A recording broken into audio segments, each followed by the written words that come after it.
নমস্কার বন্ধুরা, GS forum চ্যানেলে আপনাদের সবাইকে স্বাগত জানাই। কাল রাত থেকে পশ্চিমবঙ্গে উত্তরপ্রদেশ স্টাইলে বুলডোজার অ্যাকশন স্টার্ট হয়ে গেছে। মুখ্যমন্ত্রী শুভেন্দু অধিকারী তিলজলা অগ্নিকাণ্ডে যে সমস্ত কারখানা অবৈধ এবং বেআইনিভাবে নির্মাণ হয়েছিল তার ওপর বুলডোজার অ্যাকশন স্টার্ট করেছে। কিন্তু এই বুলডোজার অ্যাকশনের পরে একটা বড় প্রশ্নচিহ্ন সামনে আসছে। সেটা হলো যে মুখ্যমন্ত্রী পদে থাকাকালীন শুভেন্দু অধিকারী কি সুপ্রিম কোর্টের আর্টিকেল 142 আন্ডারে যে বিশেষ ক্ষমতা সুপ্রিম কোর্ট প্রয়োগ করেছিল এই বুলডোজার অ্যাকশনের জন্য, সেই নির্দেশকে কি অমান্য করছেন? উত্তরপ্রদেশের বুলডোজার জাস্টিস দেওয়ার জন্য সুপ্রিম কোর্ট আর্টিকেল 142 অ্যাপ্লাই করেছিল এবং একটা কড়া নির্দেশ দিয়েছিল। আর সেই নির্দেশকে কোথাও যেন মনে হচ্ছে শুভেন্দু অধিকারী অমান্য করছেন। আর এই পুরো বিষয়টা আইনের বেড়াজালে নতুন করে আসতে চলেছে। ডিটেলসে পুরো ভিডিওটা দেখব। সুপ্রিম কোর্ট এই বুলডোজার অ্যাকশনের উপরে কি কড়া নির্দেশ দিয়েছে, কি গাইডলাইন্স জারি করা হয়েছিল এবং সেই গাইডলাইন্সকে অমান্য করলে পরবর্তীকালে সুপ্রিম কোর্ট কি পদক্ষেপ নিতে পারে, এই সমস্ত কিছু ডিটেলস এই ভিডিওটার মধ্যে থাকবে। ভিডিওটা ভালো লাগলে আপনাদের মাস্ট লাইক করে দেবেন এই ভিডিওগুলোকে, চ্যানেলটাতে নতুন হয়ে থাকলে সাবস্ক্রাইব করে নেবেন এবং মাস্ট এই ভিডিওগুলোকে শেয়ার করতে ভুলবেন না। তো চলুন পুরো ব্যাপারটা বোঝা যাক। প্রথমেই আসি ঘটনা কি ঘটছে। দেখুন, উত্তরপ্রদেশের স্টাইলে পশ্চিমবঙ্গে বুলডোজার অ্যাকশন স্টার্ট হয়ে গেছে। শুভেন্দু অধিকারী তপসিয়াতে যে অগ্নিকাণ্ড ঘটেছিল, সেই অগ্নিকাণ্ডে যে সমস্ত অবৈধ নির্মাণ আছে সেই নির্মাণের উপরে একটা জিরো টলারেন্সের কড়া নির্দেশ তিনি কিন্তু জারি করেছেন এবং তিনি বলেছেন যে 24 ঘন্টার মধ্যে এই সমস্ত অবৈধ নির্মাণকে ভেঙে ফেলতে হবে। আর সেই মতো করে 24 ঘন্টার মধ্যে অবৈধ নির্মাণ ভাঙার জন্য বুলডোজার অ্যাকশন স্টার্টও হয়ে গেছে। বিভিন্ন অবৈধ কারখানাগুলো যেগুলো তপসিয়াতে রয়েছে সেগুলোকে ভাঙা হচ্ছে। এই যে তিলজলা জায়গা, এখানে একটা কারখানা ছিল, চামড়ার কারখানা, এবং সেই চামড়ার কারখানাতে জায়গাটা এতটাই সরু ছিল, এতটাই সংকীর্ণ ছিল, কোনো লাইসেন্স ছিল না, অবৈধভাবে এই কারখানা চলছিল। আর সেখানে অগ্নিকাণ্ড লাগে এবং সেই অগ্নিকাণ্ডে 2 জন মানুষ প্রাণ হারায় অগ্নিদগ্ধ হয়ে এবং বহুজন হাসপাতালে ভর্তি হয়। এবং এই ঘটনার পরেই শুভেন্দু অধিকারীর এই কড়া নির্দেশ আসে এবং সেই নির্দেশ মতো সঙ্গে সঙ্গে বুলডোজার চলে আসে এবং পুরো এলাকা সেন্ট্রাল ফোর্স দিয়ে ঘিরে ফেলা হয়। পুলিশ প্রশাসন পুরো এলাকাটাকে ঘিরে ফেলে এবং এই যে বহুতল, এই বহুতলে কিন্তু পুরোটা ডেমোলিশ করার কাজকর্ম স্টার্ট করে দেওয়া হয়। এখন প্রশ্ন হচ্ছে, ওই বহুতলে শুধুমাত্র কারখানা চলছিল না, ওখানে বহু ভাড়াটিয়ারও থাকতো এবং সেই ভাড়াটিয়াদের পুনর্বাসন না দিয়েই সরকার এই পুরো বহুতল ভাঙার নির্দেশ দিয়েছে। এবং শুধুমাত্র ওই বহুতল ভাঙার কিন্তু নির্দেশ দেয়নি, তার সঙ্গে সঙ্গে পুরো কলকাতা জুড়ে যত অবৈধ নির্মাণ আছে সেগুলোকে 7 দিনের মধ্যে রিপোর্ট চেয়ে পাঠিয়েছেন মুখ্য সচিবের দপ্তর থেকে এবং তার সঙ্গে সঙ্গে এই সমস্ত অবৈধ নির্মাণকে তালিকা নির্দিষ্ট করে তাদেরকে ভাঙার নির্দেশ দিয়েছেন। খুব বড় অ্যাকশন হতে চলেছে। এখন এখান থেকে সবথেকে বড় আইনি প্রশ্ন উঠে আসছে, যেটা শুভেন্দু অধিকারী মুখ্যমন্ত্রী হিসেবে তার কাছে কি এই ক্ষমতা আছে? সুপ্রিম কোর্ট এই বিষয়ে কি বলছে? সুপ্রিম কোর্ট একটা গাইডলাইন্স দিয়েছিল, উত্তরপ্রদেশ এবং বিভিন্ন জায়গাতে এরকমই কিন্তু বুলডোজার অ্যাকশন হয়েছিল। শুধুমাত্র উত্তরপ্রদেশ নয়, আপনারা যদি দেখেন মধ্যপ্রদেশ, উত্তরাখণ্ড, এই সমস্ত জায়গাতে বুলডোজার অ্যাকশন দেখা যায় এবং যার জন্য সুপ্রিম কোর্ট একটা প্রপার গাইডলাইন্স দিয়েছিল যে কোনো অসাংবিধানিক উপায়ে এই ধরনের কাজকর্ম করা যাবে না। এই বুলডোজার অ্যাকশনের মাধ্যমে ইনস্ট্যান্ট জাস্টিস নিয়ে সুপ্রিম কোর্টে কেস হয়েছিল এবং এই সমস্ত কেসে সুপ্রিম কোর্ট আর্টিকেল 142 অ্যাপ্লাই করেছিল, অর্থাৎ সুপ্রিম কোর্টের বিশেষ ক্ষমতাকে প্রয়োগ করেছিল এবং সেই প্রয়োগের মাধ্যমে তিনি বলেছিলেন যে যথাযথ আইনি প্রক্রিয়া অনুসরণ করেই তবেই কোনো নাগরিকদের সম্পত্তি সেটা ভাঙা যাবে। কি কি আইনি প্রক্রিয়া? প্রথম কথা, নোটিশ ছাড়া হঠাৎ কোনো বুলডোজার অ্যাকশন করা যাবে না। দ্বিতীয়ত হচ্ছে, সম্পত্তির মালিককে জবাব দেওয়ার প্রপার সুযোগ দিতে হবে। প্রশাসন ইচ্ছে মতো ভাঙচুর কিন্তু করতে পারবে না এবং তার সঙ্গে সঙ্গে এখানে বলা হয়েছিল সেটা যদি বেআইনি নির্মাণ হয় তাহলে কিন্তু আইনের পথ নিতে হবে, তারপরেই কিন্তু ব্যবস্থা নিতে হবে। কিন্তু আমরা কি দেখছি? আমরা তিলজলা কাণ্ডে দেখতে পাচ্ছি সেটা বেআইনি নির্মাণ ছিল এবং মুখ্যমন্ত্রী খুব গুরুত্বপূর্ণ একটা পদক্ষেপ নিয়েছে সেটাকে ভেঙে দেওয়ার। এই ধরনের অবৈধ নির্মাণকে ভাঙার জন্য তিনি একটা নির্দেশও জারি করেছেন। দেখুন, সুপ্রিম কোর্ট কিছু গাইডলাইন্স দিয়েছিল যে বুলডোজার অ্যাকশন করার আগে এই সমস্ত গাইডলাইন্স ফলো করতে হবে। প্রথম কথা, আগাম নোটিশ দেওয়া বাধ্যতামূলক করে দিয়েছিলেন, অর্থাৎ 15 দিনের একটা নোটিশ দিতে হবে এবং সেই নোটিশে উল্লেখ থাকবে কোন অংশ ভাঙা হবে, কেন ভাঙা হবে, সেগুলো উল্লেখ থাকতে হবে।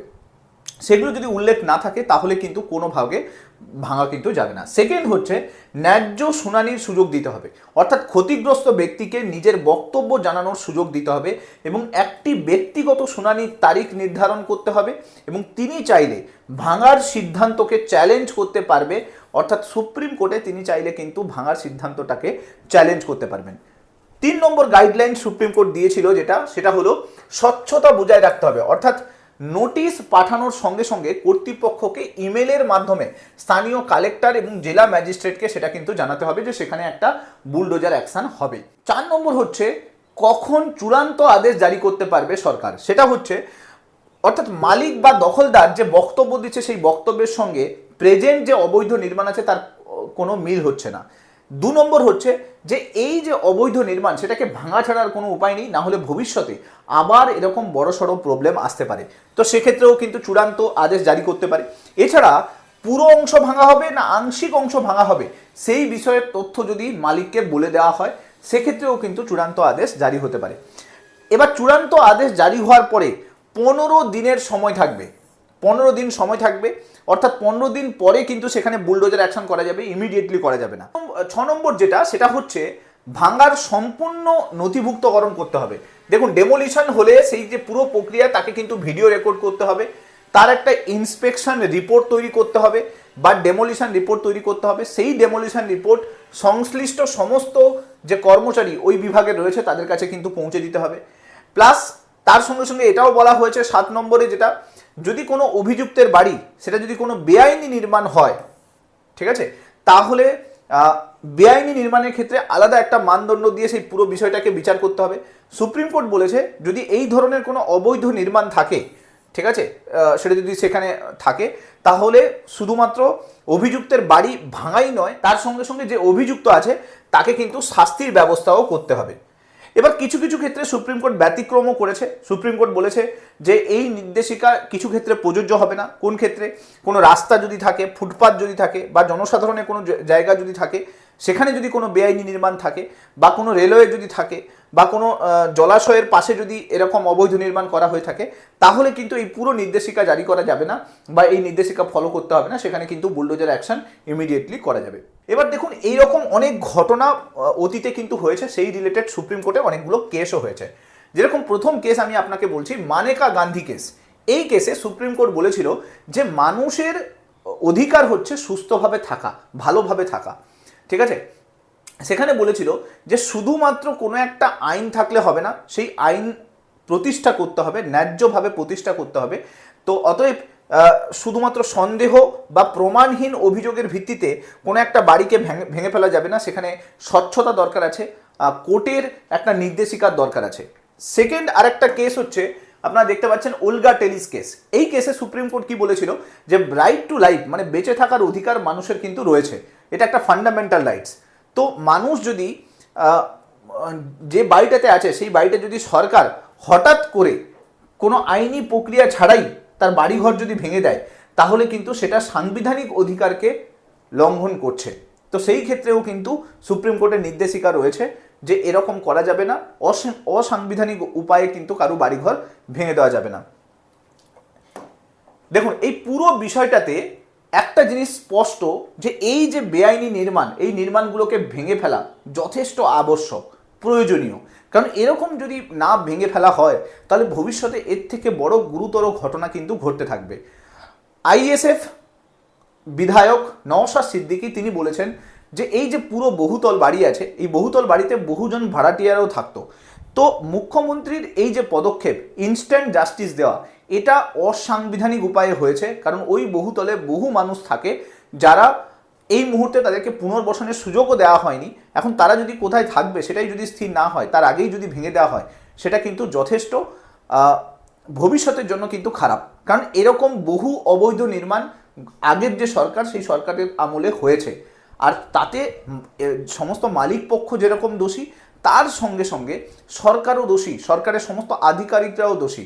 তো এই অবৈধ নির্মাণে শুধুমাত্র মালিক পক্ষকে যাতে দোষী না করা হয়, তার সঙ্গে সঙ্গে সমস্ত যারা এই সমস্ত পদক্ষেপের সঙ্গে কানেক্টেড এই সমস্ত আধিকারিকদেরকেও কিন্তু পদক্ষেপ নিতে হবে। আর সেই অনুযায়ী আমরা দেখতে পেয়েছি যে মুখ্যমন্ত্রী শুভেন্দু অধিকারী কালকে বিভিন্ন দপ্তর, স্বরাষ্ট্র দপ্তর থেকে শুরু করে পূর্ত দপ্তর থেকে শুরু করে হাউজিং ডিপার্টমেন্ট থেকে শুরু করে সেখানে বহু আধিকারিক এই সমস্ত দুর্নীতির সঙ্গে কানেক্টেড ছিল, তাদের এগেনস্টে বড় সড়ো স্টেপ কিন্তু নিয়েছে। তাদের এগেনস্টে যত দুর্নীতির যে পদক্ষেপ, দুর্নীতি যারা করেছিল তাদের এগেনস্টে যত বড় স্টেপ, সেগুলো কিন্তু কালকে মুখ্যমন্ত্রী নিয়েছে। তো এই পুরো বিষয়টা থেকে একটা জিনিস স্পষ্ট হয়ে আছে, সেটা হলো যে ভবিষ্যতে এই যে পুরো বিষয়টা এটা মামলার বেড়াজালে জড়াতে পারে। কারণ আপনারা দেখতেই পেলেন যে আর্টিকেল 142-কে অ্যাপ্লাই করেছে সুপ্রিম কোর্ট। তো বিশেষ ক্ষমতা প্রয়োগ করা আছে, প্রপার নির্দেশিকা রয়েছে। যদি সরকার ওই নির্দেশিকা ফলো না করে তাহলে কিন্তু এই পুরো বিষয়টা আবার কোর্টের বেড়াজালে জড়াতে চলেছে। এখন দেখার বিষয় পরবর্তীকালে কি হয়। যা কিছু নতুন আপডেট আসবে আমি চেষ্টা করব ভিডিওর মাধ্যমে নিয়ে আসার জন্য। ভিডিওগুলো ভালো লাগলে মাস্ট লাইক করে দেবেন, চ্যানেলটাতে নতুন হয়ে থাকলে সাবস্ক্রাইব করে নেবেন এবং মাস্ট এই ভিডিওগুলোকে শেয়ার করতে ভুলবেন না। Thank you so much. Next ভিডিওতে আপনার সঙ্গে আবার দেখা হচ্ছে। Till then, bye by.